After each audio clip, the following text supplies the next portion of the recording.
भाषण जर दमदार करायचं असेल ना तर ह्या 5 गोष्टी नक्की करा। पहिली गोष्ट, सुरुवात जोरदार करा।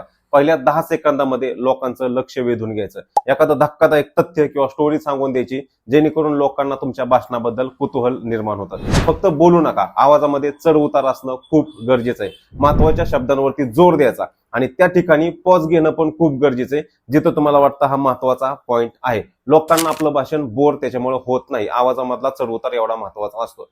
उदाहरण द्या, उदाहरण आणि स्टोरीज वापरा। फक्त माहिती देत बसू नका, उदाहरण आणि stories, real life stories, example लोकांना माहितीपेक्षा जास्त आवडतात आणि जास्त लक्षात राहतात। ऑडियन्सला भाषणामध्ये सहभाग करा, मध्ये प्रश्न विचारा, तुमच्यापैकी किती जणांना असं वाटतं, असे प्रश्न विचारा। त्यामुळं ऑडियन्स फक्त ऐकत नाही तर तुमच्या बरोबर कनेक्ट होते आणि कनेक्शन खूप महत्वाचं असतं भाषणामध्ये।